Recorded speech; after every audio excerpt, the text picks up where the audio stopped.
A life is like a garden. Perfect moments can be had, but not preserved except in memory. This poem that he had written years ago, he went back to and chose that for his final tweet. Hi, my name's Bonnie Moss, and I'm in Burlington, North Carolina. I was a fan of the original series when it premiered and remained a fan, became a friend, and am now a historian on the actor Leonard Nimoy. I have some stories to tell and some memories to share on Trek Untold.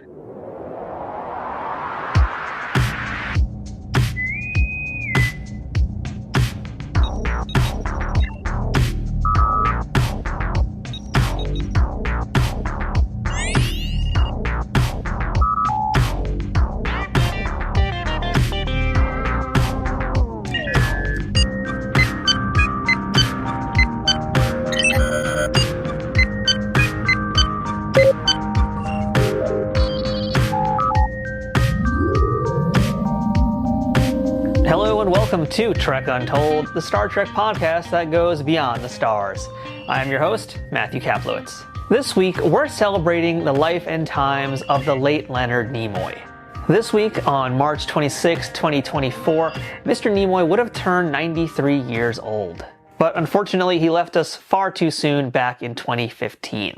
His on-screen character of Mr. Spock inspired not only sci-fi for decades to come, but also real-life people to become scientists, educators, engineers, and so many others to pursue their dreams. A fan favorite at conventions, Mr. Nimoy had a reputation for being one of the kindest and humblest Star Trek actors on the scene. Joining us today is Bonnie Moss, a lifelong fan of Star Trek and in particular, Mr. Nimoy. A member of the original Trek fandom, Bonnie was able to change her status from fan to friend through years of diligence, building up trust and a rapport with the actor to learn more about him beyond just what we saw on television screens around the country. In honor of his birthday, Bonnie is taking us on a tour of all things Nimoy, Star Trek included, to paint a fuller picture of who Leonard Nimoy really was. And that was an actor, a poet, a photographer, a humanitarian, and really one of the best people to ever walk this green earth or the planet Vulcan. So let's get our own doctorate now in the life of this very special person, or perhaps in this case, a Spocktorate, as Bonnie Moss tells us the full story about the life and death of the legendary Mr. Leonard Nimoy. But before we start our chat with this week's guest, I want to remind you to please follow Trek Untold on social media, including Twitter, Facebook, Instagram, and TikTok. You can find this show on all of those platforms simply by searching for Trek Untold.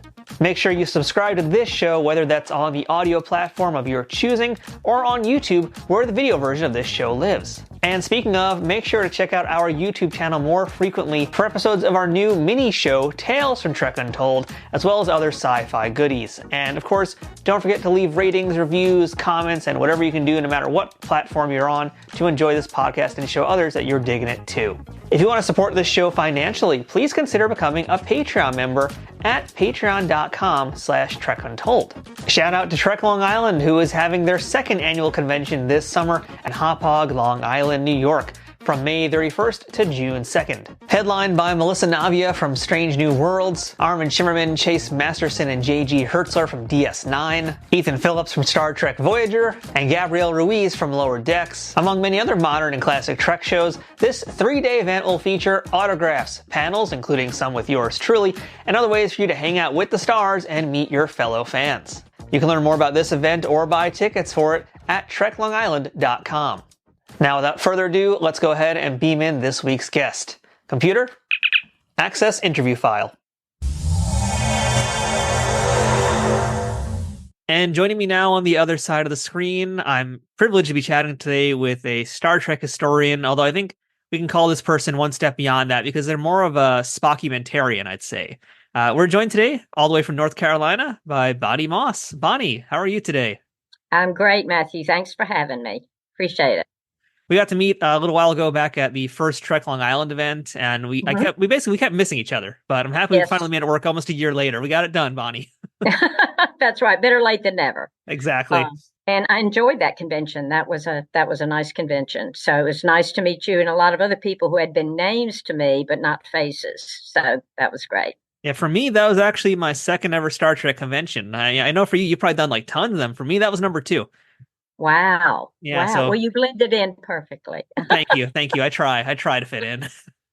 So Uh, yeah, today we're going to be talking about one very important member of the Star Trek universe, and that would be Mr. Leonard Nimoy. And March 26th is his birthday. He would have been, I believe, 93 or 94.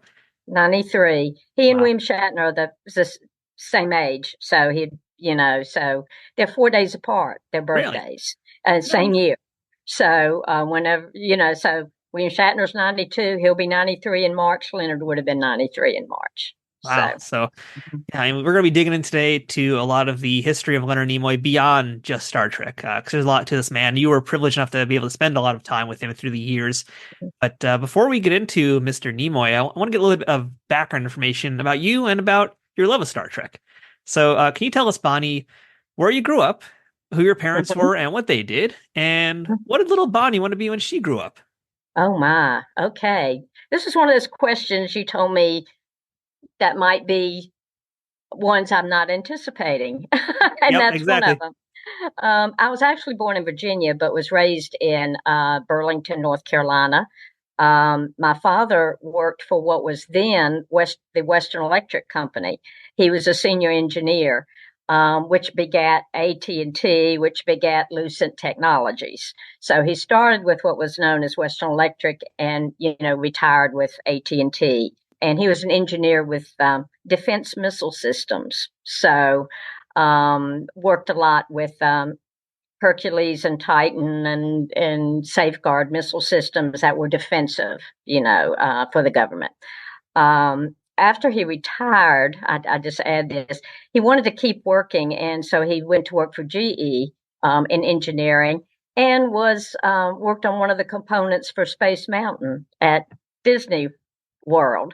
So he said he felt a lot better working on something that made people happy rather than something that could be potentially destructive. And my mom worked in the insurance industry. Thank you. They're both gone now, but excellent parents, and indulged my love for all things science fiction and Star Trek. So I lived in other towns in North Carolina: Greensboro, North Carolina; Fayetteville, Fort Bragg, North Carolina, but came back to Burlington maybe 20 years ago. So that's kind of the background I came from. So my dad was more into the science stuff. I wouldn't call either of my parents science fiction aficionados. My mother watched documentaries. My dad was very much into sports. They didn't watch a lot of programmatic TV. It was, just not a priority for them. And I think they saw 5 movies that I can think of, my entire, lifetime. So they were not media. I didn't. The affection for TV and film came. I came by that on my own. So, did you see yourself as a little girl growing up to be like an insurance agent or a scientist, or what did you want to be? I couldn't decide between a nurse or a teacher, so I did a compromise and became a clinical social worker. Hmm. And I don't know whether Edith Keeler was back there somewhere, and came to the fore, but I was a licensed clinical social worker, and I worked 20. So again, growing up, to answer your question, it was nurse or teacher, and what I became was a fusion. I think I worked in the mental health field for 20 years and worked in the hospice field for 20 years, and I'm happy to be retired. Those are two tough populations. Two tough populations. Yeah. Yeah, that's a very admirable career to be in. Hospice care is tough, so very, very much grateful for the work that you've done. Thank you. Thank you. You don't get rich, but as they want us to say, but the richness of experience and knowing you've made a real impact on someone's life. You don't have too many jobs where you can see it, feel it, experience it. Well, it takes a special kind of person to do that, Bonnie. So, really hats off to you for that. Thank Uh, you.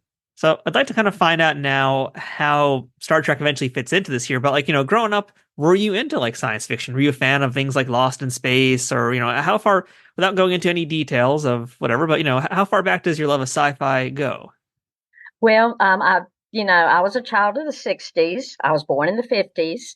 How's that for vague, but placing it? I didn't want to go there. That's what I was trying to avoid. No, you're being very tactful. Much appreciated. No, I mean, you get to a certain age where whatever, just saying you were there when the original series premiered automatically dates you to a certain age group. But I was, I never even, I'm trying to get an age range, maybe 12 when Star Trek premiered, 11, 12. And so before that time, 10, 11, 12, I actually enjoyed Outer Limits and Twilight Zone more than the Lost in Space. And I was a voracious reader, not now, but so even I was like, I respect Lost in Space, but I could see that this wasn't really high tech stuff, Whereas Outer Limits and Twilight Zone for their day, their special effects and their stories and everything were much more compelling. No diss to the Lost in Space people, okay? But that was just my personal. So I was already into those programs. I love the Wild Wild West. I love the Man from U.N.C.L.E. So I was very much, and Wild Wild West was Western / sci-fi. If you really look Best of at both it, worlds. Yeah, exactly. So I was very much into those shows, and I did do some science fiction reading, but on the level of 11, 12-year-old stuff, some mostly magazine science fiction stories, and again on television I kind of leaned toward the esoteric rather than the more pedestrian stuff that was on TV at that time. Mm-hmm. And it was a great time to be, I mean, my Star Trek years in those years were like, you know, 12 to 16, or 12 to 15. That's a big change in your life going from that, that just that age back then, you're going from a pre-adolescent to a mid-adolescent, so you experience these shows on one level as a child or as a young person, and then you experience them again on another level as you're older, and then another level as you're an adult, and you look back at them. You get different things from them in different ages. It is kind of fascinating that Star Trek walked into your life when you were at a very important age. I mean, you're at an age where basically you're changing. You're starting to become an adult, but you're not quite there yet. Starting to go through the physical, the mental, the hormonal changes. And here is Star Trek almost like to guide you along in some ways, right? Yeah, yes.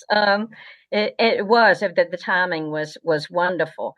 And I was watching that first night because I was like, this sounds better than what I've seen before, just in the promos. It was intriguing. And it popped off. People have to remember color TV was still a novelty at this point, and I was watching my other shows go into color. Wild Wild West was black and white, went into color. Man from U.N.C.L.E. was in black and white. Others, Beverly Hillbillies were going from black and white into color. Gilligan's Island, black and white into color. So I was in that age group where you just saw a whole new dimension to shows that were already on the air through that transition to color. And then Star Trek premiered with those, it popped. It was the first thing I saw on TV that literally popped through the screen in terms of those primary colors, in terms of how it was lit, in terms of, it was eye candy. The other stuff was, the cherry on the cupcake, but for a kid, this was like, this looks great. Here's the reds and the yellows and the blues and the way those hallways were lit and everything. And so it was no surprise when several color TV promoters, I think Philco and there are a few others, used Star Trek on the screen promoting their color TVs. What does that say? They recognize that too. So what was it about Star Trek that kept you coming back for more? And what made you sort of, start to become this massive fan of the franchise before it really even was a franchise? Right. The visual thing was first.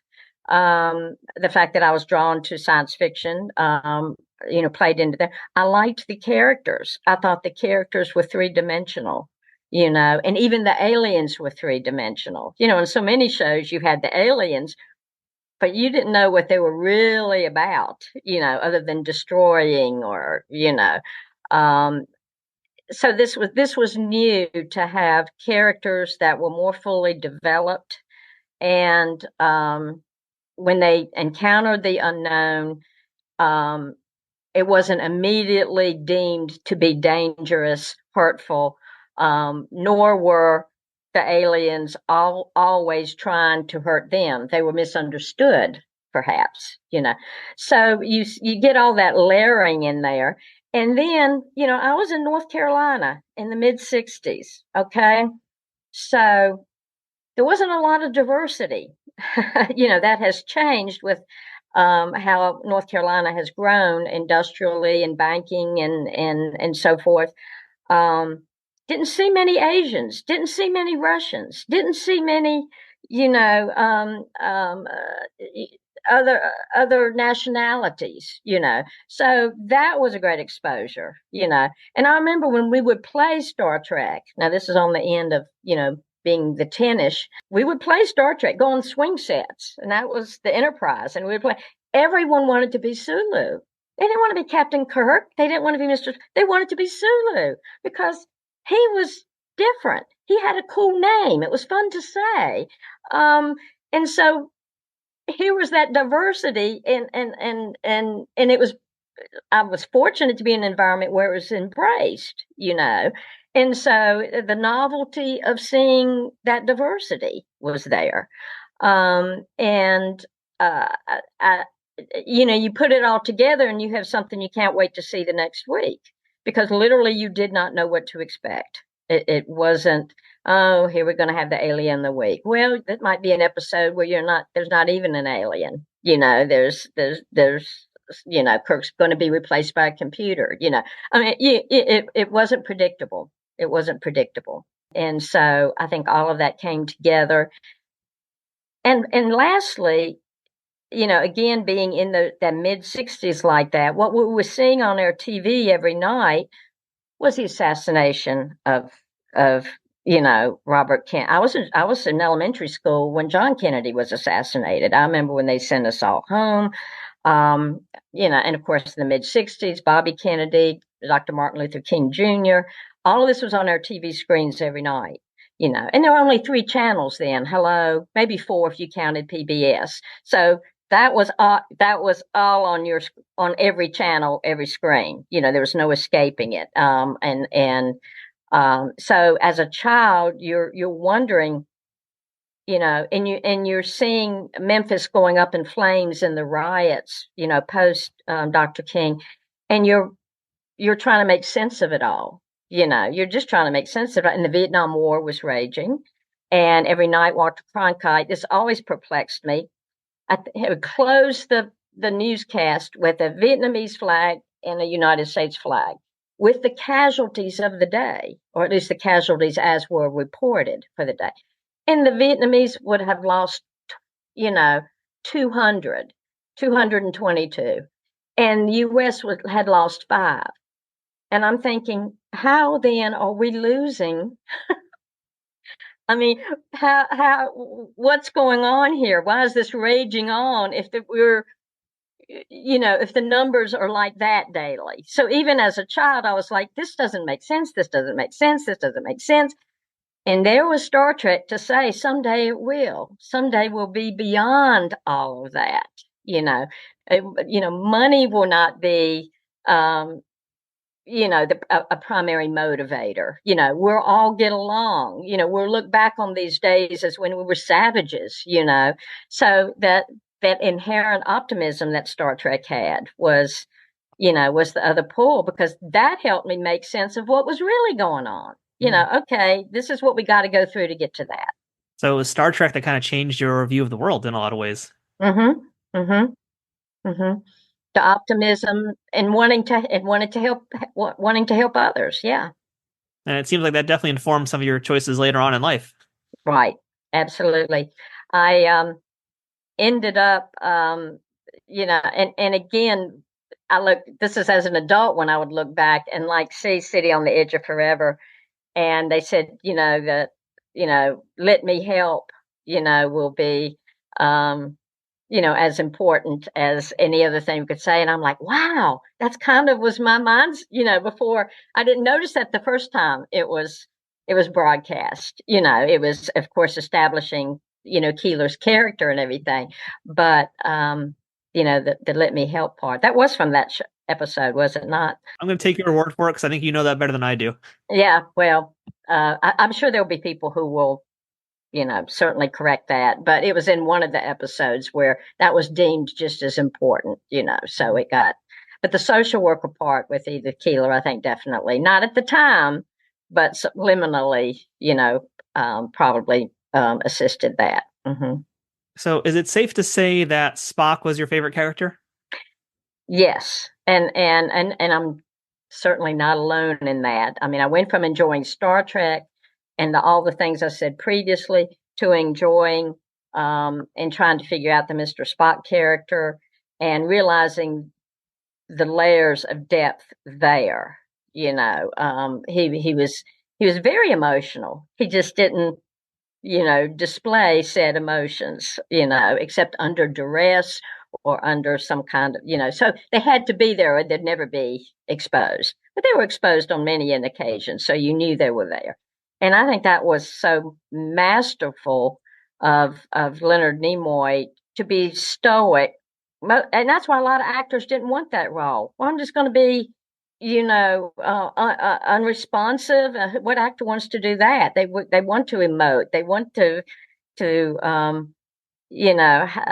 play with their voices and their faces and whatnot.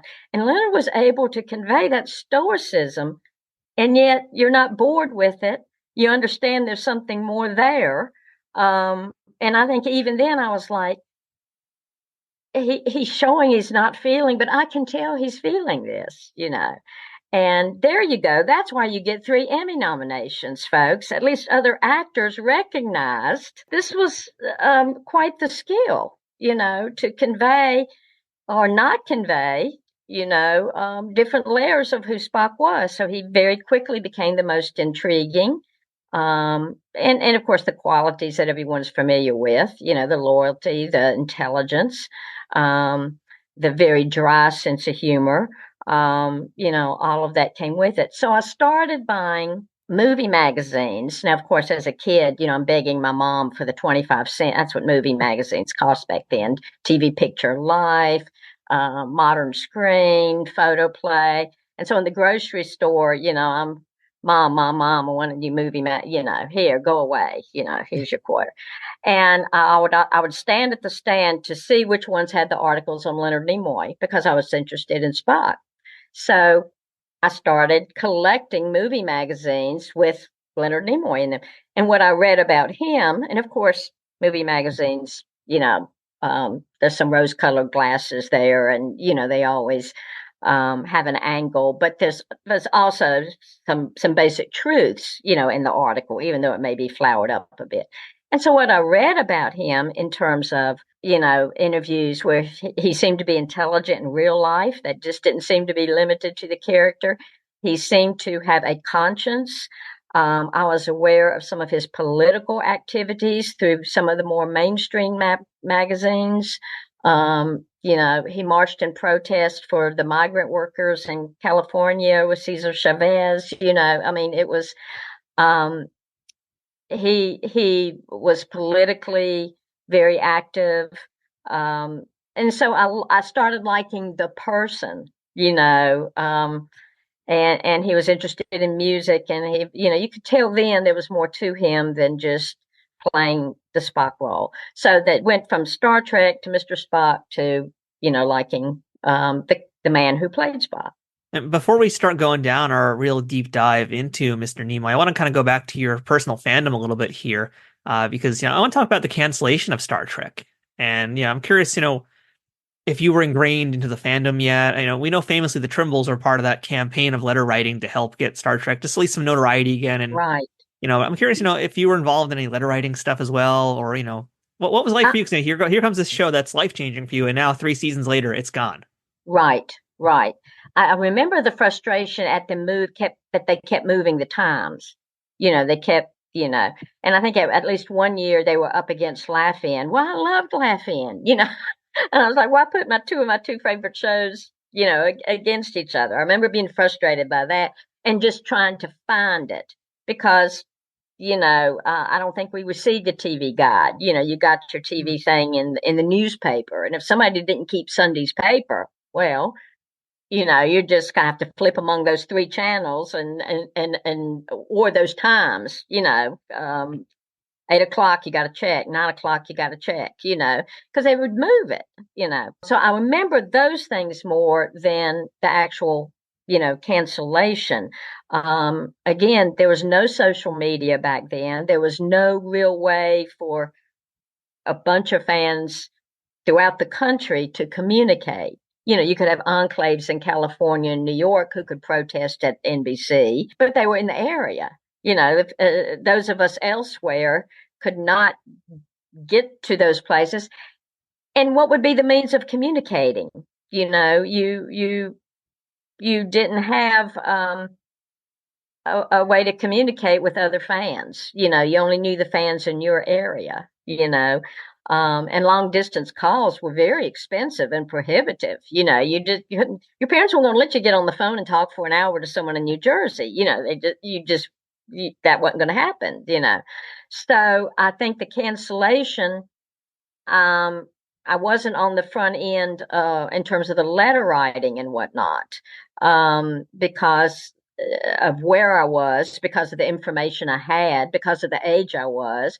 Back then you had to ask your parents for a stamp. I mean, they were in a little box. You just didn't, go get a roll of stamps and to anything. So the short answer is no, but it was due to all of those factors, not having the communication that it had been canceled until you see it in the TV schedules, or you see it in an article, or I probably saw it in a movie magazine because Leonard had transitioned to Mission Impossible, and so there was all this early promo stuff on Mission Impossible. So, and had I been older, I think I would have been more aggressive in finding things out. Whatever you found out was going on in fandom was usually by virtue of being a member of a fan club, and like some of the Star Trek clubs back then, the Star Trek Well Committee, I was a member of the Leonard Nimoy Association of Fans. So you would communicate that way, but that's by mail, you know. You're not calling each other. It's chain letters. It's here's the latest, and you put it in an envelope, and then that person mails it to the next person to the next person. You got to remember telephone, computers, media. You had to make your own, discern things in any way you could. It's kind of interesting just hearing how, the way fandom was back when Star Trek's first around to how it is now. And I kind of wonder if, and this is just, kind of a big picture sort of question unrelated to what we're talking about today, but, I wonder if the speed of how information has been processed has also affected the general optimism or cynicism of fandoms in sci-fi. Do you have any thoughts on just how technology has maybe changed things and sometimes maybe not for the better in this regard? Well, that's a good question. That's a very good question. I do think it's hard when someone can put what you think is a pretty innocent statement or a heartfelt statement out there, and there's immediately, almost instantaneously, either on Facebook or Twitter or Instagram, whatever you may be on, a negative response. And I'm like, you had a problem. I'm thinking you had a problem with that. It was like you put out this. This is an extreme example. The sky's blue today. Well, it's not blue here. Well, it's really not as blue as it used to be. Well, why would you, choose blue over the marvelous sunsets we have? And I'm just like, are you kidding me? Can we just not go with the sky is blue?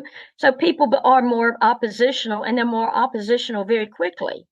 Whereas back then you were just so hungry for information, and appreciated what people shared. I don't think we thought to be negative about it. We might say, well, no, Kirk's not my favorite character. He's such and such. Well, yeah, but he still looks good in that. It didn't become oppositional. Yeah. You had opinions without having to fight for them. So I do think social media allows more trolling and more people who really aren't invested but just want to stir the pot. or who are misinformed and weigh in, and their misinformation is obvious. So I do think it has an impact because the feedback is sometimes just misinformed or just meant to draw attention to themselves or what, as opposed to it being sought after, appreciated information, that you want to share with the next person. So sadly, yes, I do think, I mean, obviously we know the obvious advantages of being, not having to worry about long distance phone calls, not, not having to worry about getting a stamp and writing to find out, what's going on. Information is easily accessible, but I do think, yes, it's a shame that people cannot hold opinions without being vilified in some cases. That's unfortunate. I was a bit more involved, not to any great scale, in the clamor to make Star Trek into a movie. I do remember writing because I was older then, and in high school and in college, and so I do remember letter writing campaigns to, I guess it was Paramount at the time, that saying we want a Star Trek movie and there's an audience for it, and and I do remember joining some clubs. I have boxes of stuff. I mean, it's not a hoarder, but I've kept a lot of those early things where they encourage you to write, and so I do think I was among the many, many, many who pushed for that Star Trek movie and wrote regularly to make that happen. Well, let's kind of talk about now how Bonnie Moss went from Leonard Nimoy fan to Leonard Nimoy's friend. Do you remember the first time that you ever met Mr. Nimoy? I do. And of course this didn't happen overnight. This happened over many, many years. And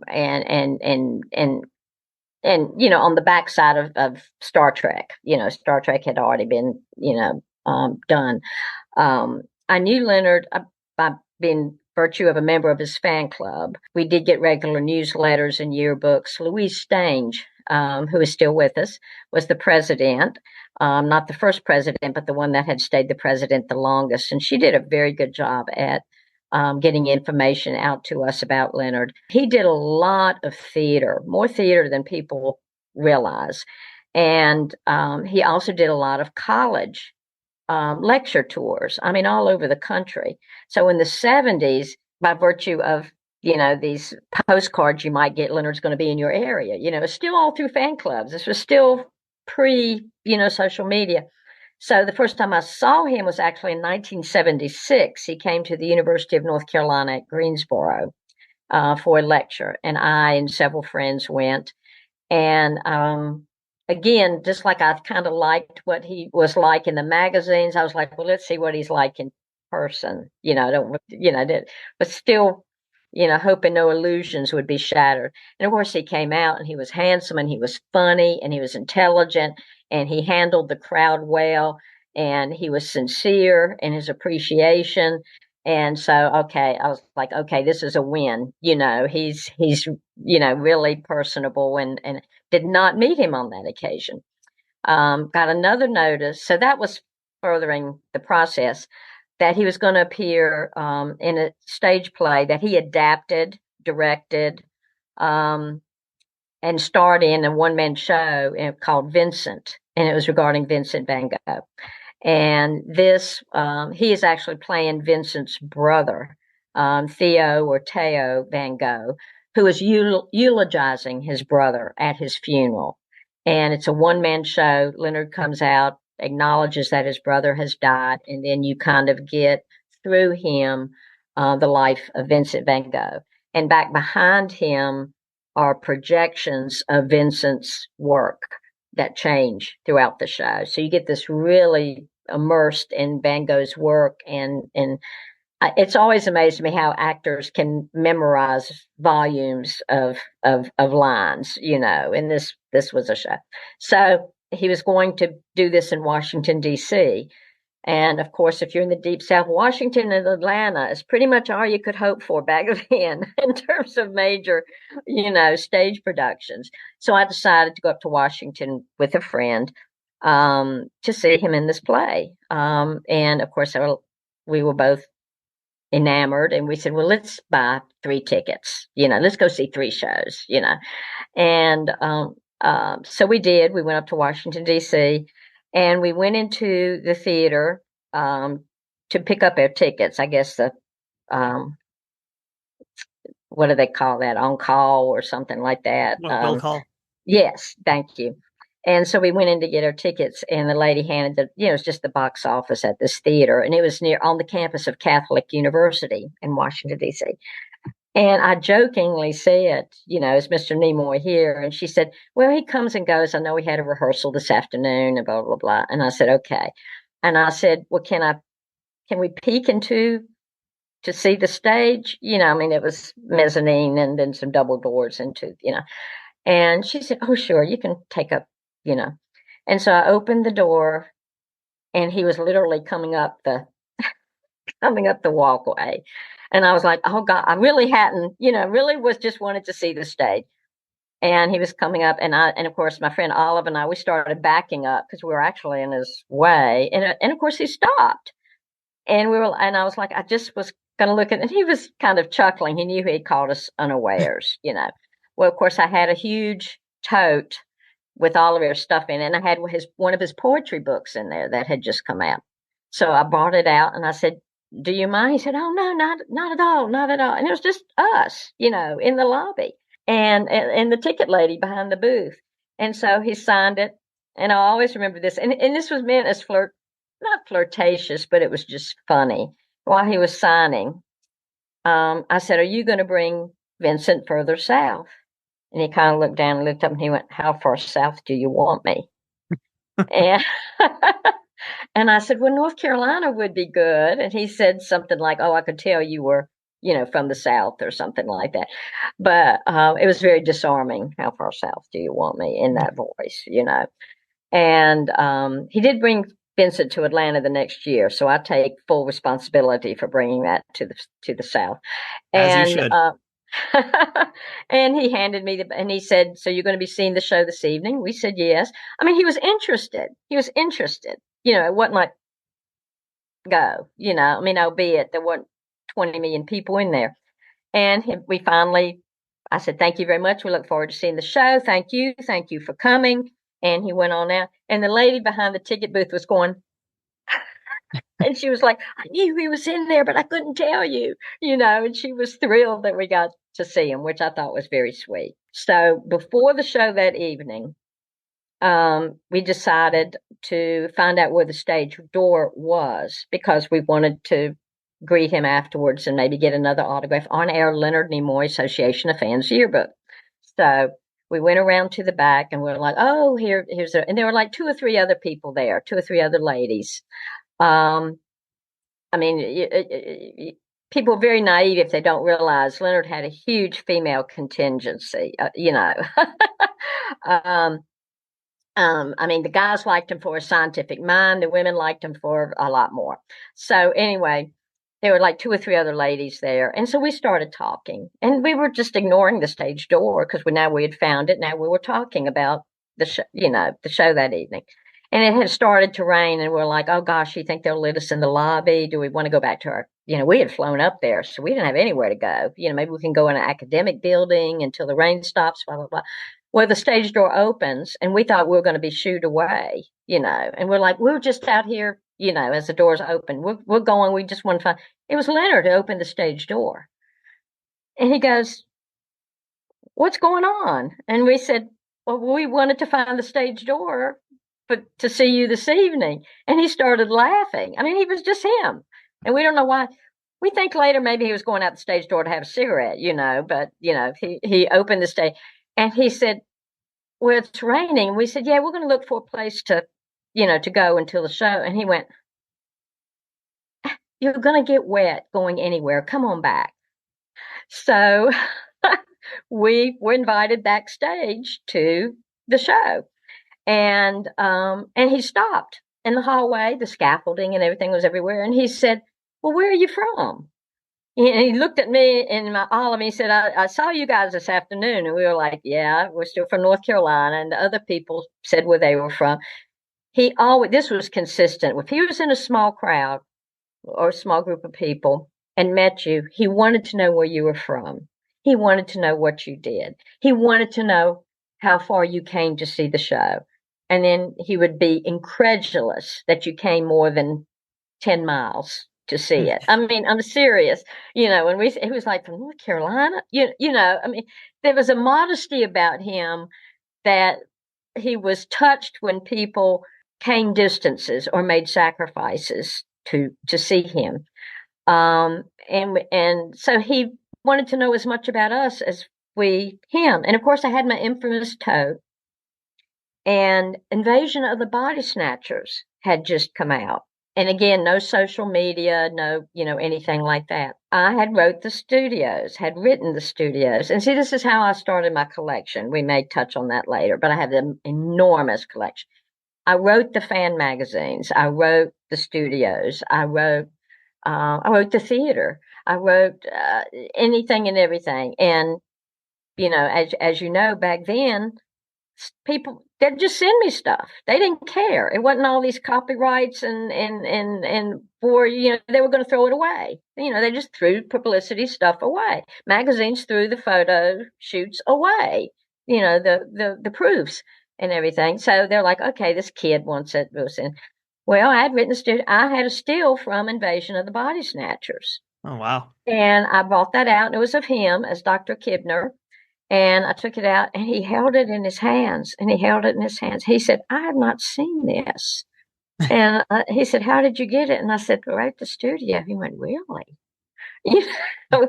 And he was fascinating that this kid from North Carolina had a publicity still he hadn't even seen, I learned at that point, when he held on something onto something that long, he wanted it. I didn't catch on to that back then. I learned later on and benefited from saying, you want that? Yeah. And he'd hand it to somebody or put it in a briefcase he was carrying. So I think the fact that the first two things I had him sign, poetry book, Invasion of the Body Snatchers. It wasn't a spot photo. He recognized there were people out there who were aware of other things that he did. So that was the start of it. And then I won't go into detail, but the other two shows, again, he greeted us afterwards at the stage door, came over, gave me a big hug, and he said, how many times are you seeing this? He had a mind like a steel trap back then, because he recognized, the return customers, so to speak, Yeah. And so that's kind of how it started. And then in 1980, I went to see Vincent in Atlanta, was taken backstage again there because I had written the theater. You just had to, that was what passed for LinkedIn, those days. You wrote, the manager, said, oh, yes, Leonard would be happy to see you. I was working on an inpatient psychiatric unit at that time. And I had a patient who was a huge Leonard Nimoy fan. She was 13. In my opinion, she did not need to be on a locked psychiatric unit. This was psychiatry in the, 30, 40 years ago. Not that it's improved tremendously. Star Trek terms, the Dark Ages. Yes. I mean, this was a locked ward that had 45-year-old male alcoholics and 13-year-old adolescent girls on it, all on the same floor, and they didn't separate the substance abuse from the schizophrenics. It was a mishmash, and I remember there just being a haze because everyone smoked, and there wasn't any smoking, restrictions back then. Yeah, I've seen some things.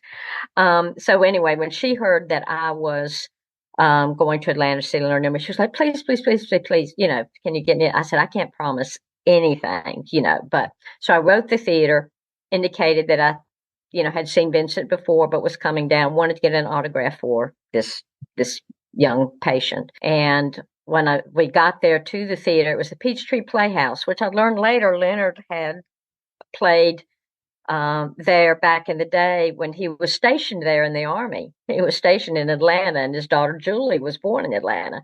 This was the theater he had played in way back when, so it was kind of a homecoming for him. But the manager was, I'm trying to make a long story short, but the manager was in the lobby again when we came to pick up the tickets, and he kind of, because I'd sent him a photograph of Leonard and I in Washington. He said, "You're the young lady who wrote." And I said, "Yes." He said, "Leonard says it's fine. Come to the stage door, wait till the crowd dissipates. You're in, to go backstage." So that's kind of how. But another thing about Leonard that impressed me in that was I came back and her first name was Sarah. And I'd only seen the medical record, which was the last name, first initial. And of course, I had called her Sarah. I said, first and foremost, I want to get this autograph for my patient. And he said, "That's wonderful. What kind of unit is it?" Questions, questions, questions. And then he said, "Does she spell it with an H or not?" And I was like, wow, I didn't know if she spelled it with an H or not. I mean, it was a lesson for me, don't say the last name, first initial, or just call someone's name. He wanted it to be right, and I felt very humbled by that experience. I was like, wow, you cared about that more than I have, in terms of how her name was spelled, And so I had to make a guess, and it was wrong. But he signed it, and he, once again, we got to have a conversation. I gave him a gift. Won't get into all of that. The manager told me later, because I went to see several shows while there.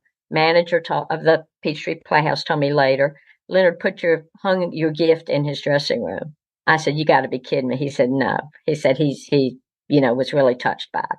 So many of these experiences, trying to make a long story short. And then it transitioned to being active in the fan club. I think he saw my name in a lot of their publications and some of the photos I had contributed. I think the next, huge shift, there were little things, was in 2009, perhaps. And it was at a convention in Boston. It was a Boston Fan Expo, and Leonard was there. And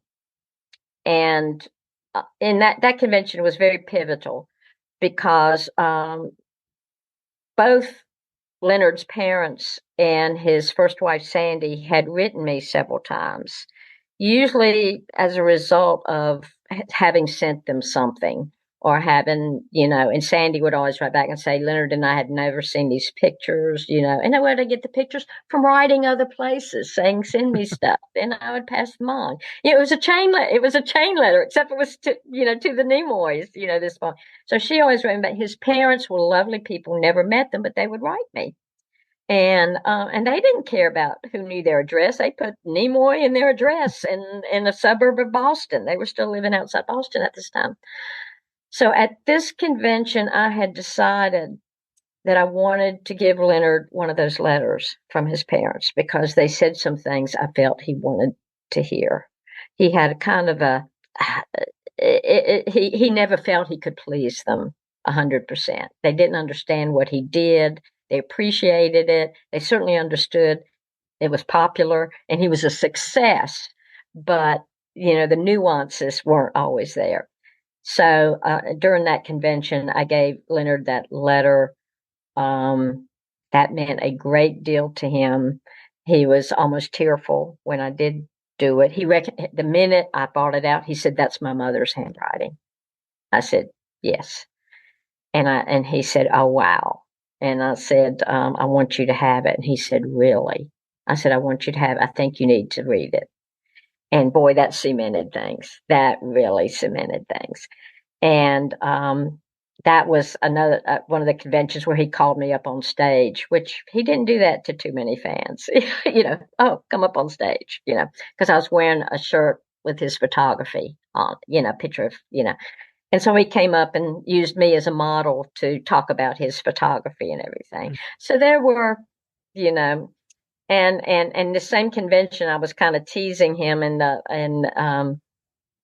the other people in the audience were somewhat amused by it because we were talking about Southern accents. He was talking about his fondness for DeForest Kelley, and I said something like, well, yes, and then he said, was he from North Carolina? I said, no, he was from Georgia. He knew better. He's just yanking my chain. And then I said, do you know DeForest Kelley was the only person in the cast that didn't have an accent? And he thought about it for a second. And then he went, whoa, that's real clever. And I was thinking, oh boy, Leonard Nimoy has said that I have said something clever, but it clicked in him. I was from the South, DeForest Keller's from the South. Therefore, to me, he was the only one who didn't have an accent. All the rest of you, had an accent. And once he processed it, he really laughed about that for several minutes, And I said, you got to remember that Southern accent isn't a Southern accent if you're in the South, It's just how people talk.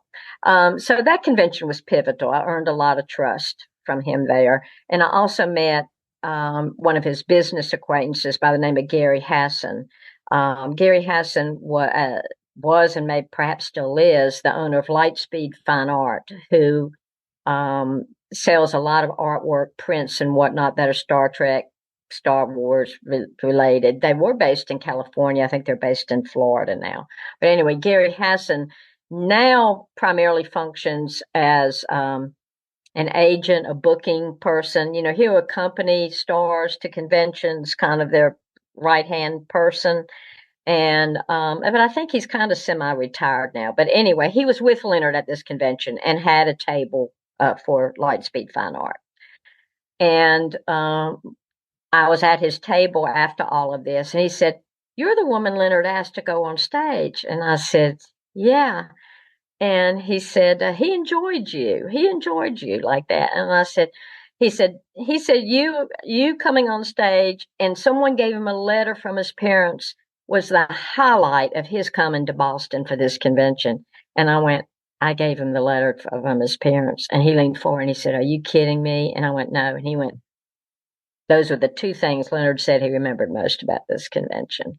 And I was just like, wow. And then he said, Leonard's into his photography now, and he's going to have an exhibition up at the Massachusetts Museum of Contemporary Art next year. And I said, yes, I'd heard about that. Now, that by this time, that may have been on a computer site.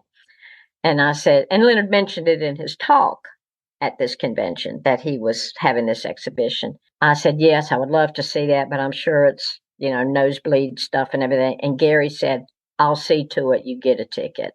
I'll see to it you get in.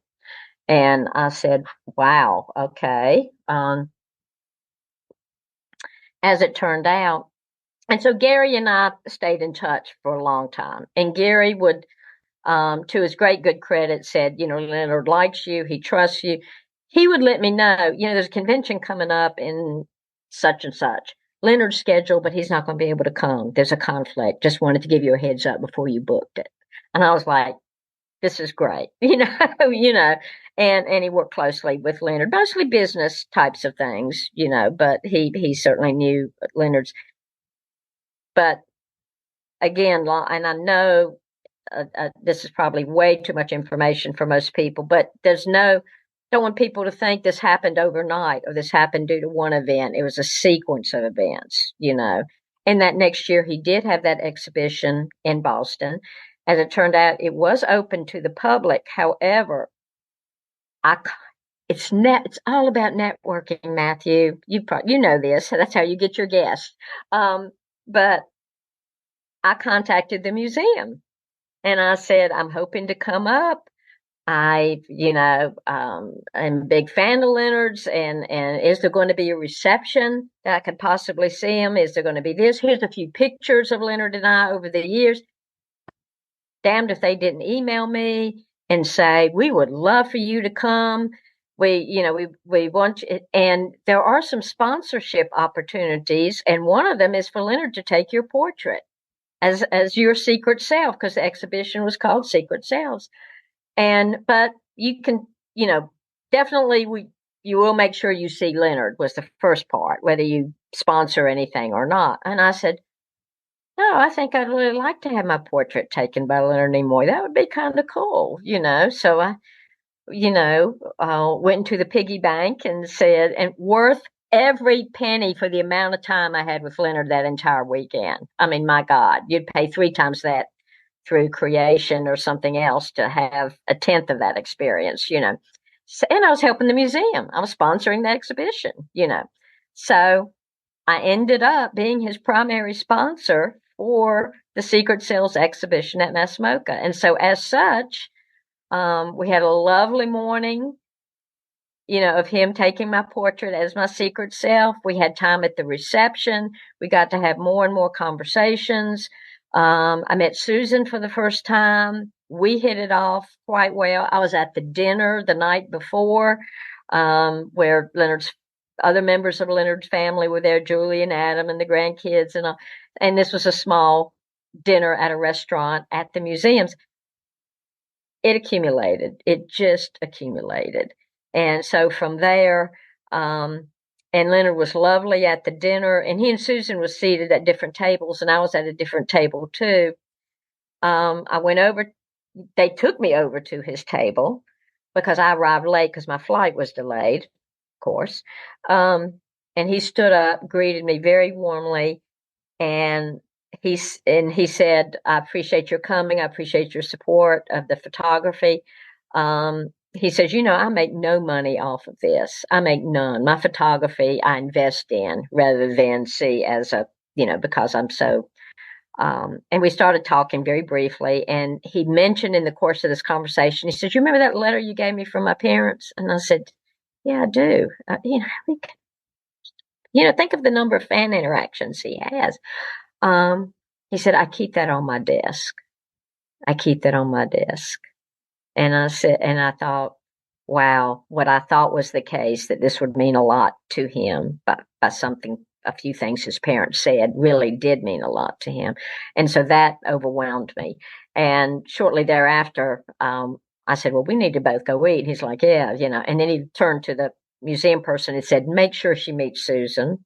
Because she was at another table, so he wanted, just very thoughtful and very, even as I'm rattling on, I could go on about a half dozen more, but the bottom line is it came from just seeing him in situations where I had the opportunity to convey something personal, and I wasn't dressed as a, tribble, and I was fairly articulate, and I was not a stalker, and and then Gary vouching for me, and later on his gallerist Rich Michelson, to whom he was very close, could vouch for me, and he felt very comfortable, and it just went from there. And we should add, while the story was a little bit longer, it's because this is, after all, decades building this relationship. So, to be fair, you just condensed decades into whatever this amount of time was. So it is what it is, yes. But it's an amazing journey.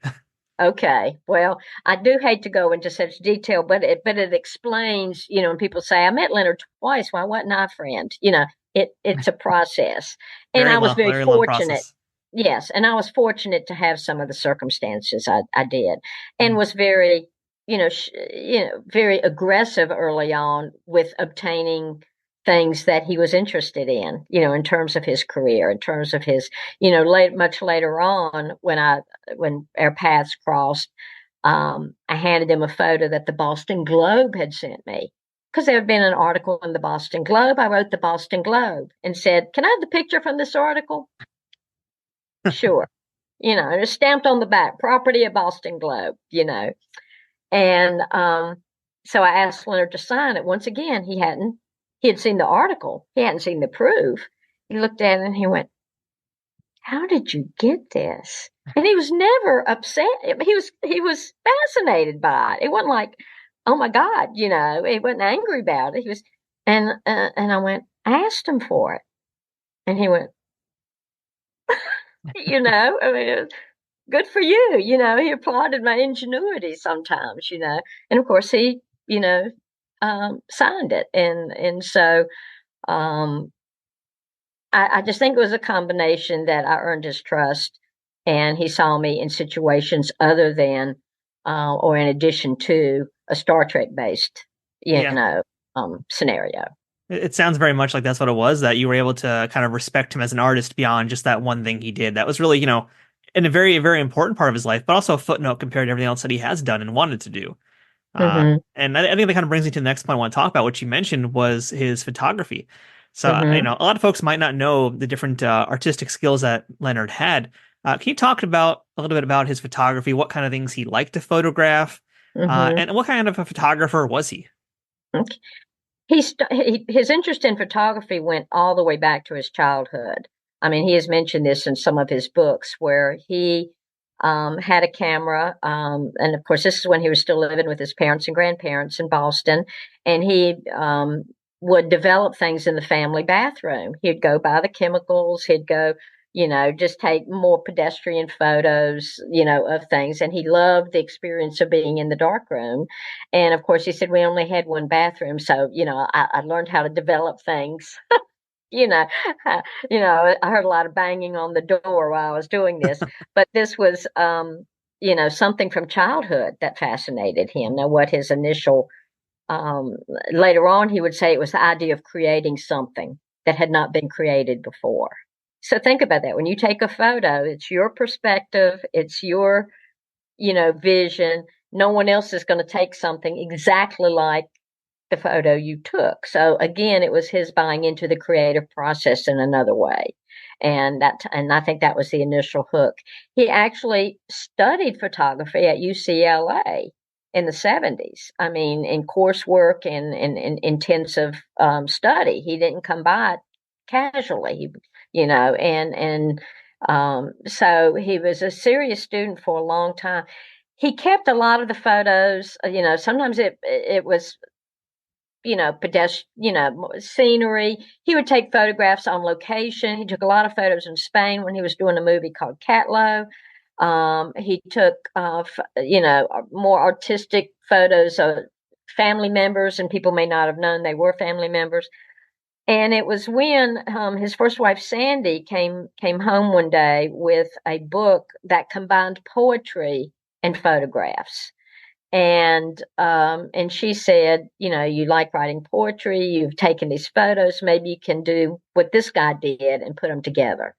And so the first exposure to the public was in the 70s. I think You and I, the poetry book, probably came out in 75 or so, which combined his poetry and photographs. So that's when the public learned, that he did both, that he could do one or the other and both and combine. And it was a relatively best seller for a poetry book. I think it sold 350,000 copies for a poetry book in the 70s. That was pretty good. Um, so he continued, the photography is always with him. Then he transitioned from taking photographs of where I've been and pretty things and want to wanting to become more thematic. I want to have a concept. I want to do more artistic, conceptual photography, and that's what he later leaned into. And his first major project was Shekinah, which he was fascinated with the feminine presence of God as it is in the Jewish tradition. And so he did a book of images that he purposefully was trying to capture on film, a representation of the feminine aspect of God. And so that was the theme. So he became more thematic. So the photos would be leaning towards that. Another one of his, thematic kind of photography projects was the Full Body Project. He felt like women were under way too much pressure to maintain a certain body weight, and that image, for one reason, seemed to be very sexist. Men could be tolerated for more things than women could be, age, weight, you know, Yeah. and he thought that was unfair, and that, any type of body should be appreciated. So this was a collection of photographs of women who were heavy, and putting them in an artistic, settings, and celebrating their, what woman isn't going to love Leonard Nimoy now if you never loved him before, if you've got a guy who says, you're fine just the way you are, and let's celebrate that. And he was also leaning into being more interested in aspects of the female figure, period. Some number of the Shekinah photographs have women clothed, some unclothed. Same with Full Body Project. There was nothing lewd or anything about it. He just thought the feminine presence was to be celebrated. What you bring to the table. And he said in an interview with the radio station that I had on file at one time, that even his best friends tended to be women. They didn't, he had male friends, and he said, I really can't explain that, other than, my mother was a very strong woman, my by this time he was married to his second wife. My wife, Susan's a very strong woman. I just like women, and so, and then there was the project that I sponsored, was primary. There were other sponsors, but I was the primary, was Secret Sales. And this was fully closed. Well, some were not, but that wasn't the focus. This was totally regarding come to see me. He was at Rich Michelson's, his gallerist's studio in Northampton, Massachusetts. Come as the person you really are, or come as the person you wish you were, or the person that you keep hidden, your secret self, however you want to translate that, come as that person. And boy, he had a wide variety of people to come in, some people came in as rock stars, some people came in as strippers, some people came in as, there was a rabbi that came in that had been hidden, had been hiding the fact he was gay from people, and so he posed with to try to convey that message. Another person came in and said they'd always wanted to be a mad scientist, and his hair was up, and he had all these devices with him. And another person came in, and he shot them as their secret self, and made a book out of that, and interviewed them, and included the DVD as part of the book of his interviews with these people. One person came in like in a dragon costume, like a jacket with the hood, with the the dorsal fins, and she'd grown up the child of a preacher and never could play. He was a traveling preacher, and she always had to be on her best behavior. And she said, my secret self was the kid that wanted to get in this monster outfit.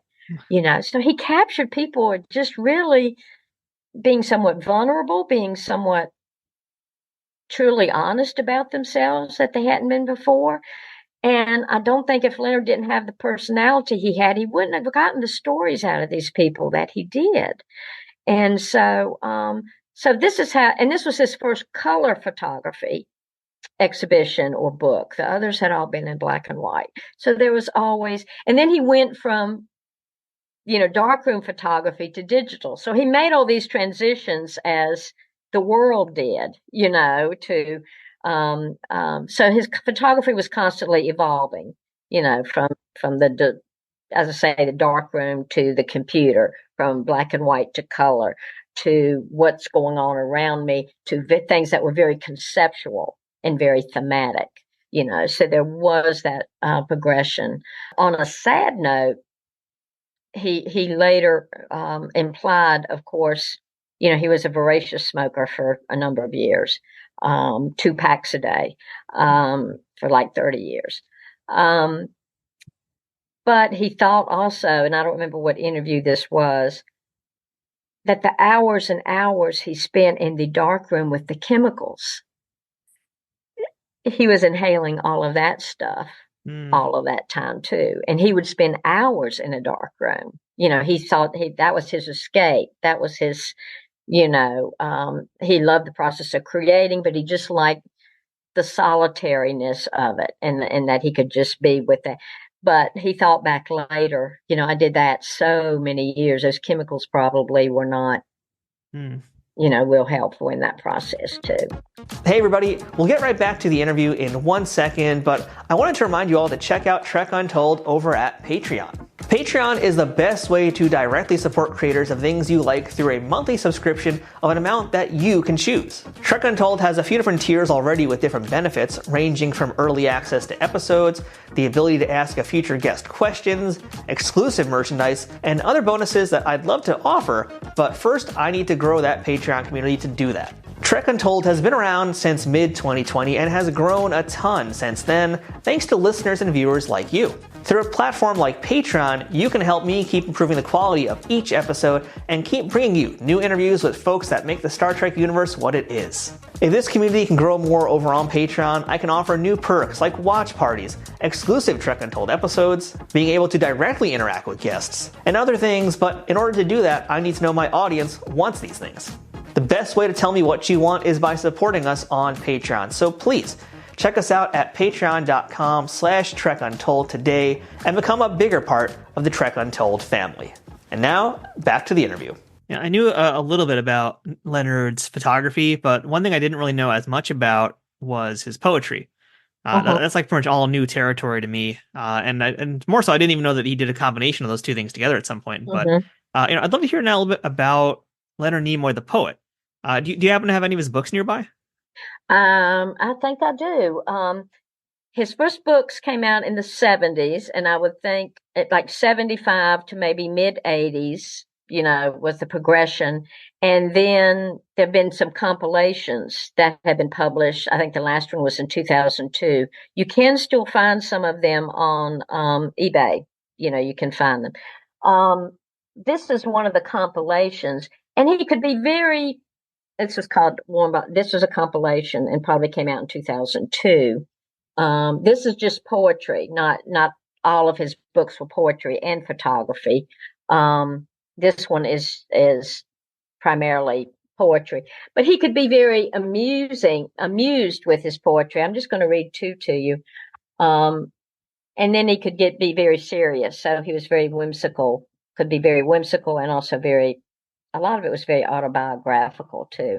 Rocket ships are exciting, but so are roses on a birthday. Computers are exciting, but so is a sunset. And logic will never replace love. Sometimes I wonder where I belong, in the future or in the past. I guess I'm just an old-fashioned spaceman. So, he's acknowledging kind of there's me and then there's Spock and I'm still working with that. This one is a little longer, but it's so autobiographical. He is speaking about his struggle to be an actor. He's speaking about his children being born. He's speaking about, I think, losing, not getting all the accolades he may have liked, like an Emmy. I think he's referring to having to the process of being an actor and what that's like. So, because this is reflects so much of him is the reason I chose it. I have walked alone seeking answers. I have lived alone chasing dreams. I have tried to prove my worth to worthless judges. I have cried my pain in silent screams. I have been sometimes served a touch of kindness. I have wandered in golden fields of grace. I have been released by honest laughter. I have touched the western wall of the holy place. I have soared alone above the cloud heads. I have walked the deep dark tunnels of the earth. I have dined with mystics and with prophets. I have heard the pain of woman giving birth. I have been sought after as a teacher. I have been refused the laurel wreath. I have heard the thunder blast of sunrise. I have watched the final touch of death. I have played the rules set by the master, though often I didn't understand the game. I have worn more masks than I can remember. I've been a face without a name. And when you ask, like you, I ask the final question, who on earth am I supposed to be? I always come full circle to the answer, me. Only me. Always me. So you think that laurel wreath was probably an Emmy Award? I think the laurel Yeah. wreath, he did hear his first wife give birth. He had to be in the next room. This was in the 50s. Dads weren't in the delivery room, but he remembers hearing his wife, giving birth. He was a pilot. He, has soared above the clouds. Mm. He's worn more masks than he can remember. A face without a name. The people that would come up and go, I know you from somewhere, but I don't. He captures a lot of of of stuff about sorting it all out. Well, if you indulge me, there is one last one, and because this is pertinent to the latter part of his life. Sure. I have a garden that I love. And he was a gardener. He did enjoy getting his hands dirty in the dirt. Once in a while it looks perfect. All the watering, feeding, pruning, and love add up to a moment of beauty. Then I think if only I could keep it this way, preserve this moment forever. But my garden is alive. Time and seasons bring changes. Living things must change. A life is like a garden. Perfect moments can be had, but not preserved, except in memory. I am a living thing that must change. If I can accept the changes, I can accept myself. And when I accept myself, I can enjoy the changes and the beauty of the changes in the garden of my life. Now, the reason I chose this, his last tweet was, a life is like a garden. Perfect moments can be had, but not preserved except in memory. This poem that that that he had written years ago, he went back to and chose that for his final tweet. So he really used a lot of his poetry to work through a lot of his internal struggles, whether it be with acting or just who he is as a person, who he is now, where he's come from, where he's going. I That's think so, Matthew. I think you're Yeah.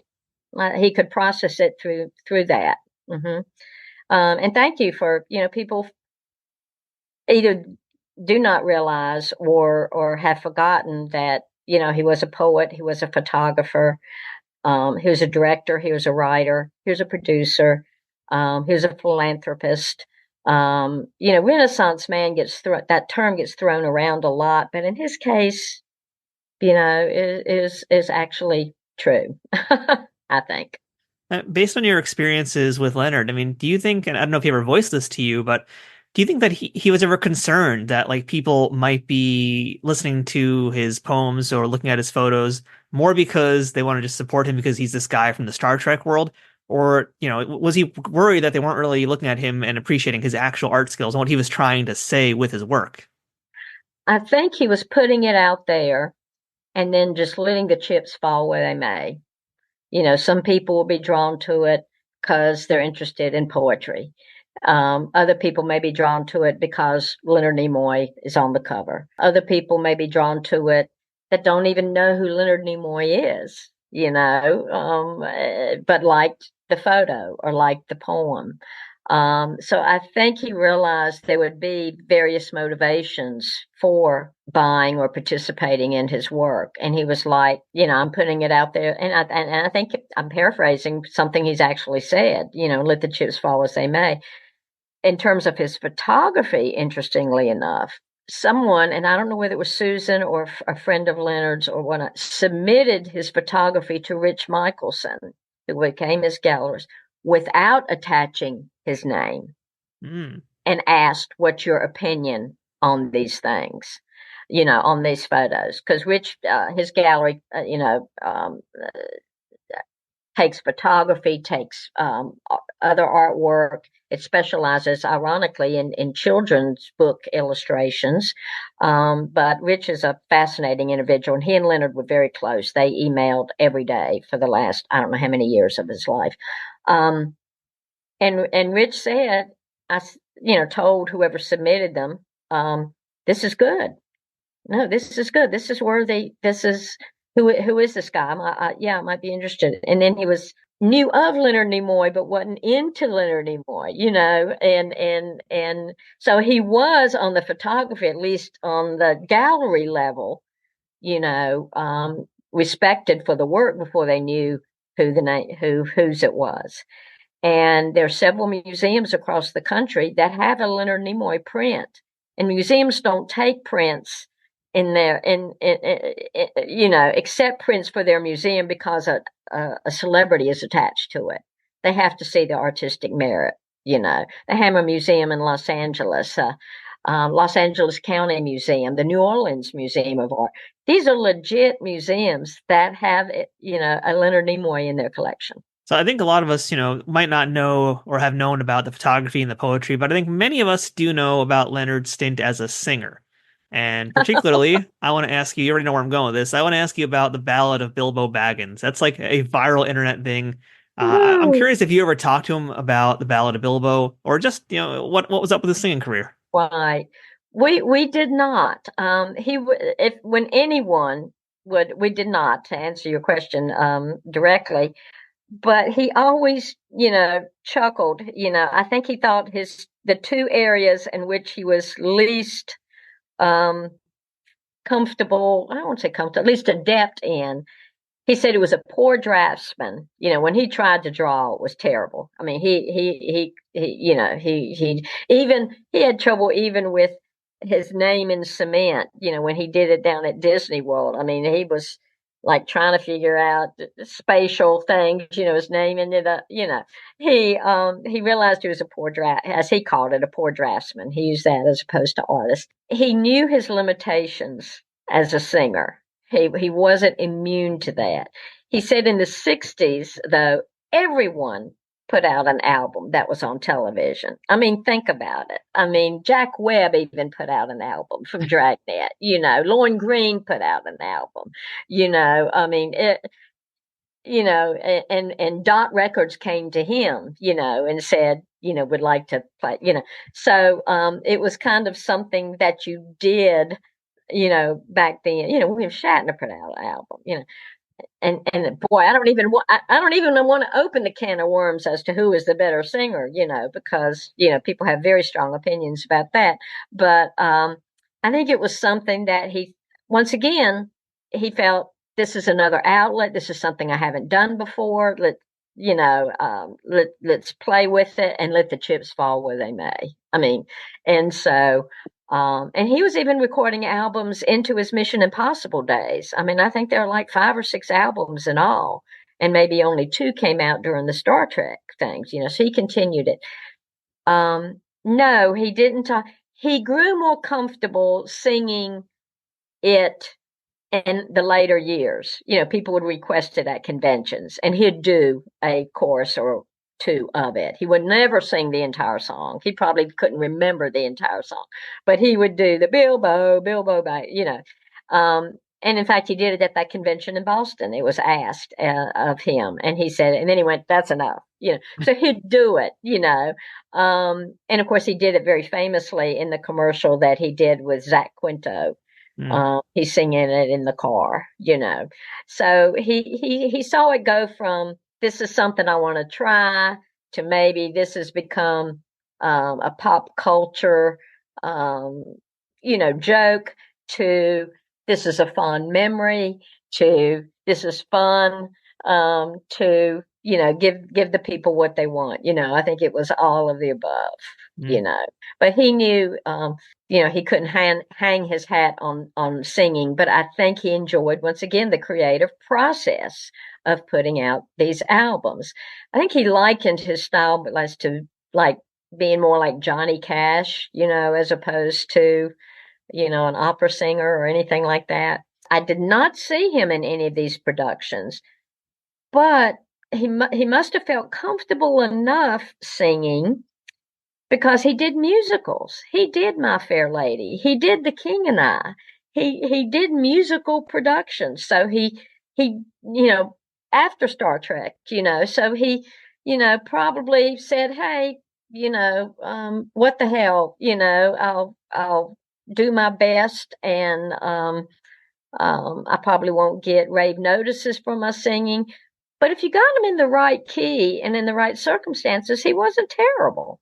Yeah. He didn't have a wide range because of that low voice. He had a beautiful voice. I mean, it lent himself. He did so many narrations, of documentaries and things. His voice was, gorgeous. But singing, no, I think he would. I think now, if but the latter years of his life, he embraced it in that commercial. He sung it more, and he was more comfortable with it. He was like, you know, um, it's a piece of history, good or bad. Let's just embrace it and not be embarrassed and not be, I think he was okay with it. I think there may have been a time he was like, but it was a process with him, with as is everything else. And to answer the question of who was the better singer between William Shatner and Leonard Nimoy, the answer is Nichelle Nichols. Nichelle Nichols is the better singer. Thank you. True, true. No, that is definitely the correct answer. Definitely the correct answer.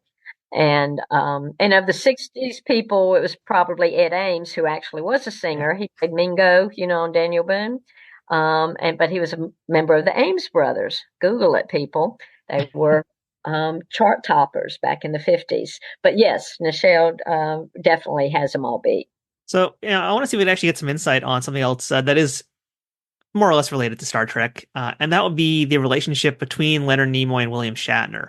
I don't know if he's ever said anything to you in confidence that you are able to talk about or whatever, but what did you hear from Leonard and his family about their relationship and why things went south and why they never really seemed to ever repair? Right, right. An interesting and sad, sad circumstance. We never talked about his relationship at any length. Many of our conversations were, of course, about his family or about the project he was working on, be it a stage production or a photography exhibition. It was about his work or his family, that type of thing. During the time I was up in Massachusetts for the Secret Sales exhibition, again, we got to spend more time together. And I had brought some of my scrapbooks and some of my photo albums, and we were flipping through it. And imagine going through Leonard's career with Leonard, as we're turning the pages. And there were one or two things he held that he pulled out and held that by then I had the wherewithal to say, would you like that? Yeah.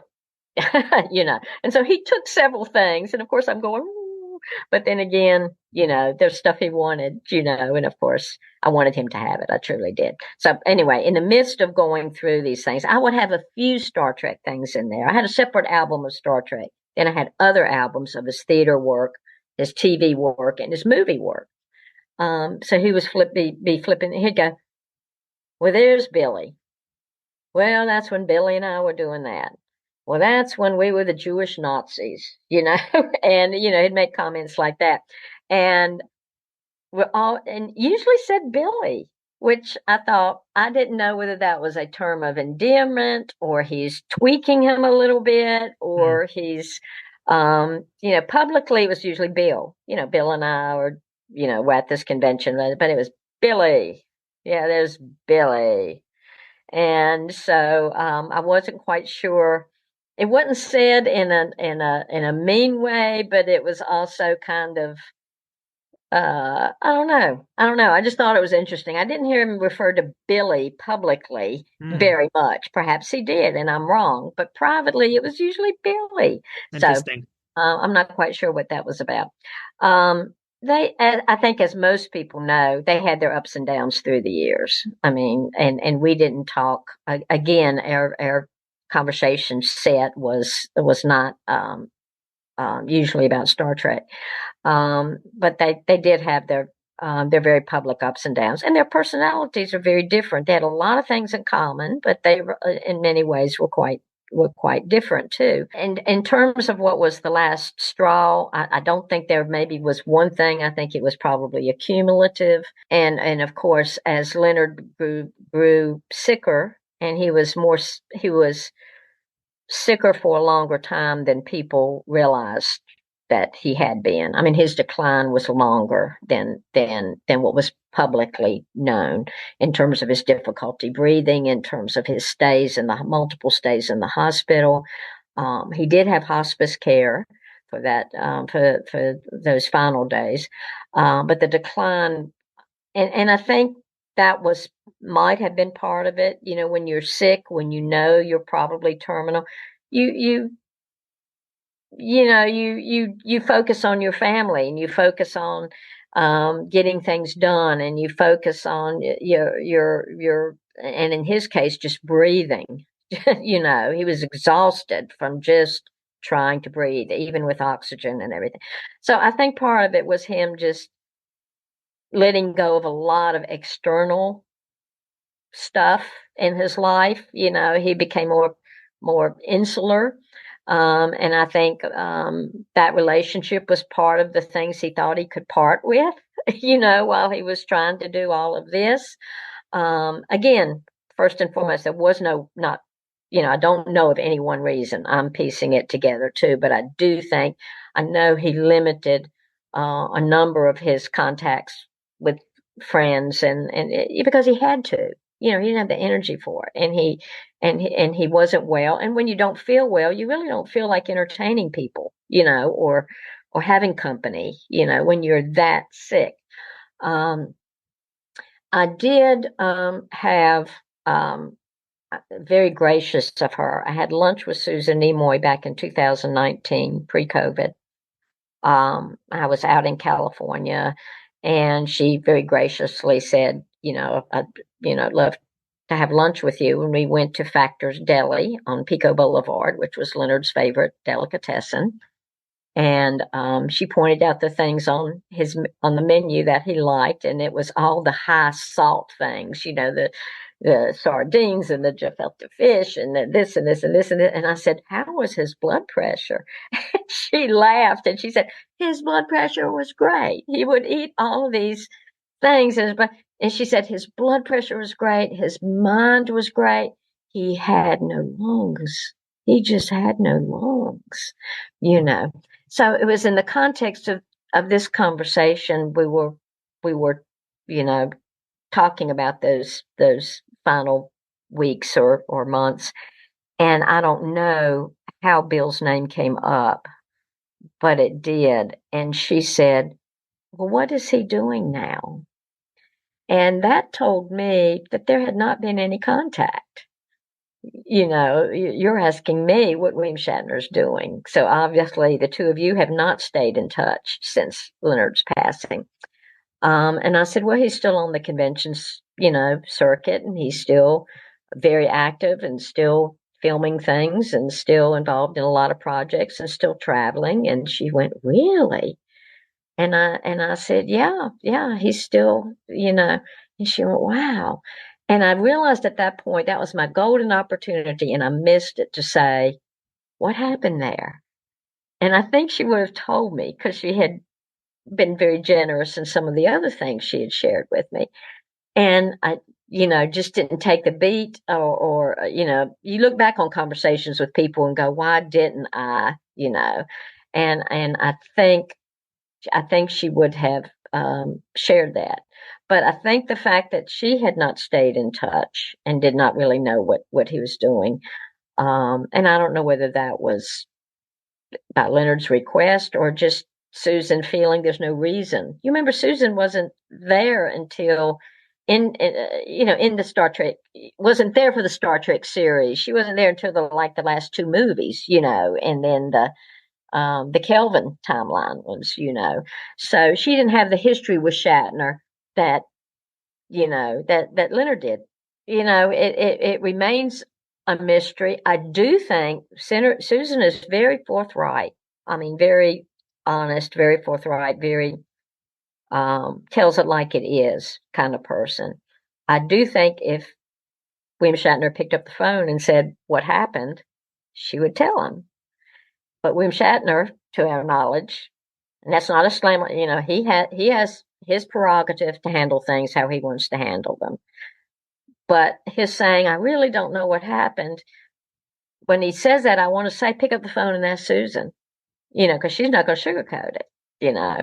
So I think either he really knows what happened or he doesn't want to hear. And as I say, that's his prerogative to play it that way or to honestly not want to know. So on this kind of area of Star Trek now, since we're in this part now, Star Trek is one of the first real fandoms, and it is one of the fandoms that has carried over for many, many decades. So I'm curious to know what Leonard thought about the fact that this little show he worked on for a few years grew into this massive, multi-generational spanning franchise. What did he think about the idea of Trekkies and just the fandom of Star Trek? Right. I think, as with all the cast, they were stunned, that this happened, from a show that ran 3 years and was not in the top 10 ratings wise any of those years. And that they had to squeeze every nickel and dime, out of in terms of its production. It wasn't. I think they were all stunned, and of course, everybody gives various reasons for its popularity and duration over these many years. I think Leonard has said that he thought it was over many times. He thought it was over after the series ended. Then he thought it was over after the first movie. He truly did, because it did not get the reception. It's more appreciated now than it was in 1979, for sure. So he said that's the end of it. And then he thought when Spock died, and there's all kinds of stories about what, when, wherefore, whose idea was it, and he thought, well, maybe that'll be it. So I think he felt it was over multiple times. She said, when I was doing Mission Impossible, I wasn't thinking about Star Trek. I mean, that's what I was more known for, but and then of course he went back to the theater, which was his roots and really his love.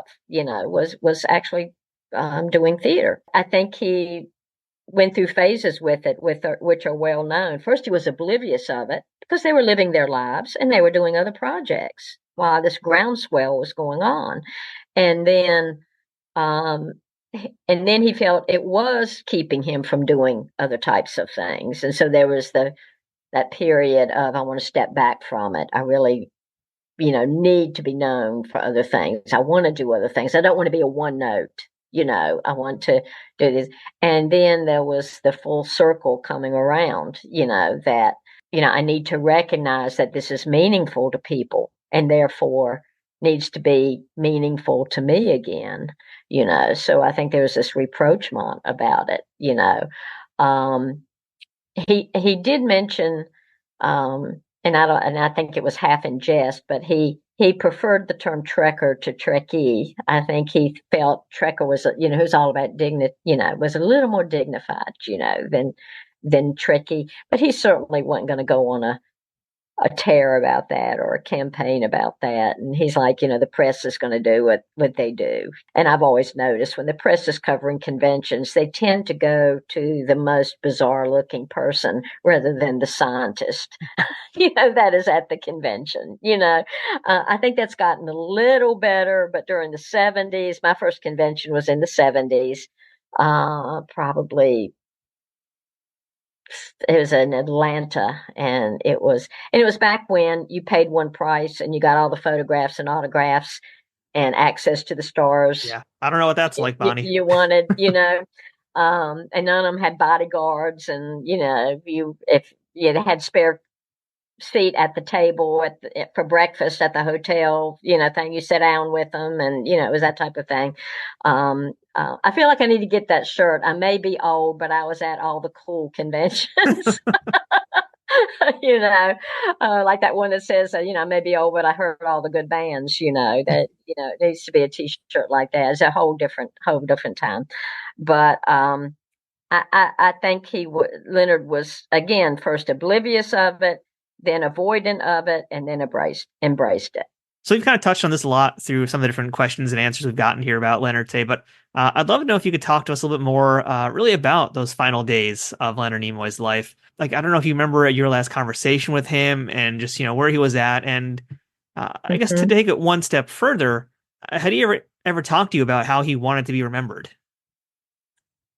Oh, goodness. Wow. I knew through both Gary Hasson and Rich Michelson. Those were my two conduits to Leonard, even though I had an email address, even though I had access to his personal secretary for many years, Katrine, who has since Susan retained Katrine after his passing for a while, but she now has someone else. But Katrine was a conduit to Leonard, as was Rich and Gary. And I say that to say I never called, I never emailed, I respected. You went through the proper channels kind of thing. I went through the proper channels on everything. And for a while I mailed things just to his office. I mean, even before his passing, to Katrine at the office. It was finally Susan during one of the times we met, which she said, "Why do you keep sending things to the office? Send them to the house." So once I had that invitation, I could mail things directly to the house, and I thought it amusing. I'm trying to be respectful, and you're saying, forget that, mail. We want to get the stuff at the house, So I could mail things to the house, but I never emailed. I never called, So most of the information I got was either through Gary Hasson or Rich Michelson. I knew things were changing when he sold the house in Lake Tahoe, which he loved. But you got to remember the altitude that Lake Tahoe is at. He literally couldn't breathe comfortably up there.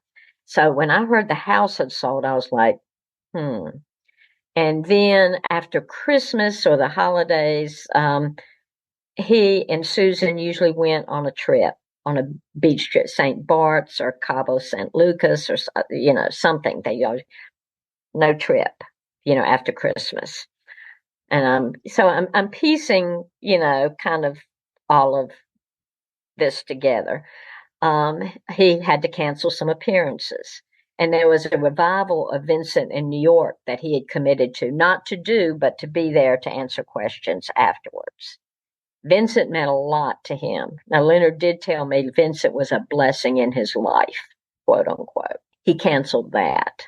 And I was like, okay, this is all December, January, and of course the pictures of him in the wheelchair with the oxygen in the airport that made the Enquirer and everything were even a few months before that, So I knew this time is serious. The last, well, there are two lasts. I sent Gary Hasson emailed me on February 2nd. Leonard died on the 27th of February, I think. I could have that wrong. Emailed me on February 2nd and said, saw Leonard yesterday. As always, I gave him your best wishes and so forth. I don't even see Leonard much anymore because of his desire to, and he was paraphrasing, because of his desire to, to be at home more often. I don't know how he paraphrased it. He didn't say because of his being sick, but that was February 2nd, so the same month, but I was grateful Gary had told him hello and Bonnie's, said, Goober says, hey, Bonnie said, hey, and he acknowledged that. Then Rich Michelson had given to Leonard some things that I had given to Rich, and this is another long story, that Leonard had kind of wanted.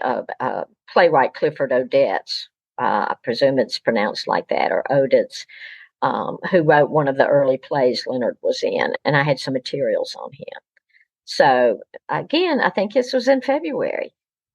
Rich said I, gave Leonard the materials, or maybe it was in January, February. I know Gary was in February. Rich may have been in January. And he said, I gave Leonard the materials that you gave him. He was thrilled to see them, and we went over them together, about the playwright, Clifford Odette.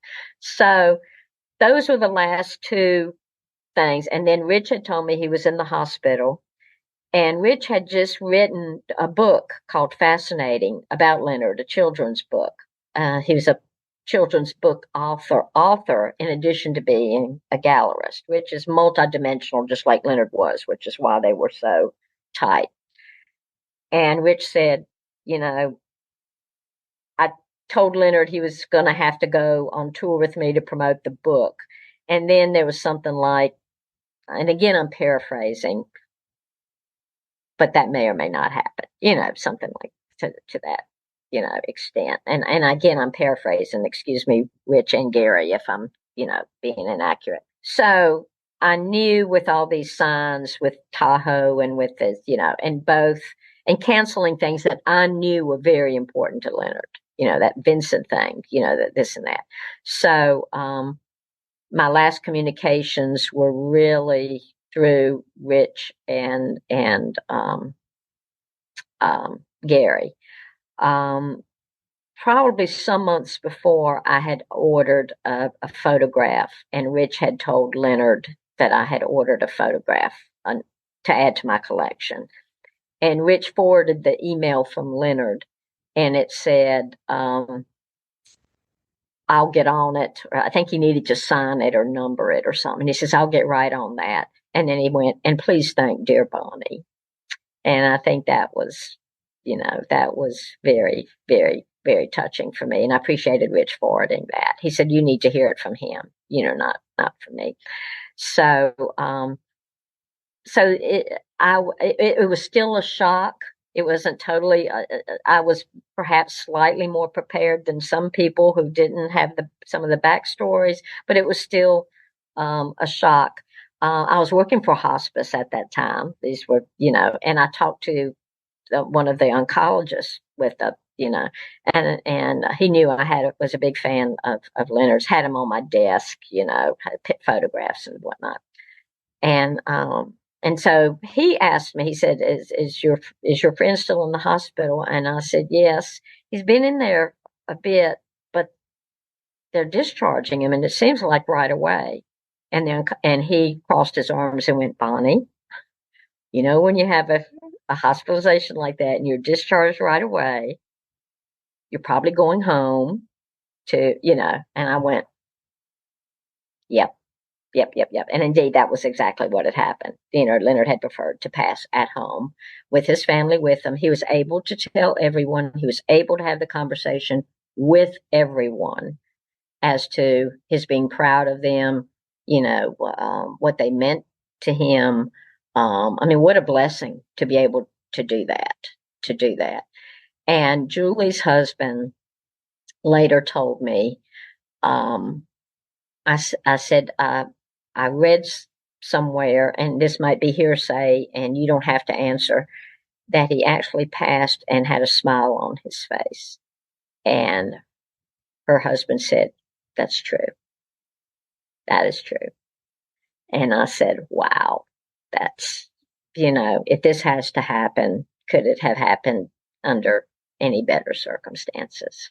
I mean, considering not just the effect he had in your life, but also just the fact that you had this amazing relationship with him too, it sucks seeing your hero to die. That's kind of there's really no other polite way to put it. But, and I don't think you really had a chance to have a final piece with him. But, if there's anything you wanted to tell him, what would you have said to Leonard if you could have your ideal last conversation with him? Wow. I think I would have said thank you. I would have just said thank you for the talent that you had and have, and for the time you spent with us, and for making it quality time, and for caring as much about us as we did you. Thank you. But it's still wild to think that here we're doing this interview in 2024, and Leonard Nimoy as Spock, he is still the iconic Spock, but more so, he's still the character he portrayed, inspiring people. Right. Years after his passing, years after this show has been on the air, that's kind of an amazing legacy to have. I mean, what do you think about the power of essentially Leonard Nimoy and the power of Spock? Because they are one and the same. Yes. And I think everyone wants to leave some kind of legacy. They hate to feel like their time on this earth, don't want to feel like their time on this earth was in vain or unimpactful to people. So I think we all hold that to some degree. I think he would continue to be warmed by it. I think if anything, he would he would say, use Spock and whatever small part of this that I did as an example for tolerance, as an example for diversity, as an example for, finding a common path. I really think that's where he would be with it. I'm warmed by your response to Spock, and to me, you use whatever legacy we both have productively. You know, um, like Kirk said, his soul he was the most human. You know, I think he would say, be the best human you could be. Well, we spent the last 2 hours talking about Leonard Nimoy and his impact on you and his impact on others. But, we haven't really spent a ton of time talking about Bonnie Moss today. And I do want to make sure we get in one question before we wrap things up here. And that's for you, Bonnie. What do you want the legacy of Bonnie Moss to be? Oh, good. I did a take. I didn't realize it had been 2 hours. I am so sorry. Um, and that's still this much of, Oh, I'm sure. gosh. Well, I like to think my almost 40 years in social work, had an impact on patients and clients and families. That that I was a good friend, that I was a good therapist. Were all flawed. Um, and that she had a hell of a Leonard Nimoy collection. Well, there's no arguing that point. Yeah. So yeah, that's it. My great grandmother lived to be 107, and people were always asking her, "How did you get to live? What's your secret? What did you do?" And she said, "I never tried to do anyone harm." There you go. Try to go through life without trying to do anyone harm. Well, that's a very good quote. I think it's a good way to end this interview here. And it's really appropriate too, because, it's not every day that a fan of a TV show can become a friend of someone from that show, someone from that world. And you did it. And clearly Leonard saw something in you that said you were going to do no harm and he could trust you. So, it's been wonderful hearing these stories. Thank you for sharing them. Thank you for collecting all of this information, all of this history about Leonard to share with us and share with future Star Trek fans, so that they know who the man was beyond just the Vulcan years. Well, thank you for your interest, Matthew, and I hope that there's some, that the interest is out there as well. I know that there's general interest in Leonard Nimoy. I hope I fleshed some of that out. I love talking about him. Obviously, I do go to meetings of certain science fiction groups and have gone to a few conventions. I don't take any payment for doing that. If anyone wants to help with a meal or a room or transport to from the airport, more power to them. But I'm more than happy to talk anywhere, anytime, because he had that impact on me and had such an impact on so many other people. Yeah, and I highly recommend, I'm sure anybody who's listened to this interview now, they know, I highly recommend you get our friend over here into your convention, because you're going to want to have Bonnie there. She's got so many great stories, and you're wonderful to chat with. I love hearing your Southern accent, by the way, or sorry, I love hearing your voice. There's no Southern accent. It's you. Sorry. Well, no, people, the accent is there. I have the accent, not you.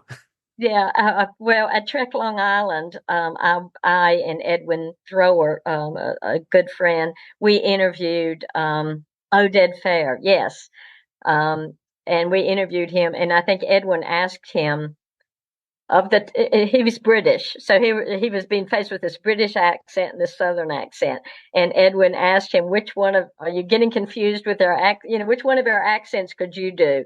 And he turned to Edwin and said, "I can do you, but I can't do you." Meaning the British was going to be easier for him than the Southern. So that was a funny moment, but I appreciate that. And again, Matthew, appreciate your interest. I'm sorry. I feel like I've gone on way too long, but edit away as is needed. I appreciate, anyone listening. Want to give a shout out to my friends Edwin, to my friend Marty, to my friends Kavita, the artist, to Natalie, who has a wonderful Leonard Nimoy Facebook page. And then 10 other people are going to call me and say, why didn't you mention me? But anyway, there you go. Thank you, Matthew. Anytime. That's it for this week's episode of Trek Untold. Thank you for checking it out. Don't forget to follow us on social media, whether it's on Twitter, Facebook, Instagram, or TikTok at Trek Untold, and subscribe wherever you are listening to or watching on. And that includes the audio versions on whatever platforms that might be, and our YouTube channel, youtube.com/@TrekUntold. If you'd like to support this show financially, please consider visiting patreon.com/TrekUntold to become a member of this show. And along with getting access to all sorts of wonderful perks, you'll also know that you're helping out this show continue to thrive, survive, and make new content all the time. I'm Matthew Kaplowitz. This has been Trek Untold. Thanks for watching. And until next time, always remember, fortune favors the bold. Trek Untold, the Star Trek podcast that goes beyond the stars, is powered by the Rageworks Podcast Network and affiliated with Nerd News Today.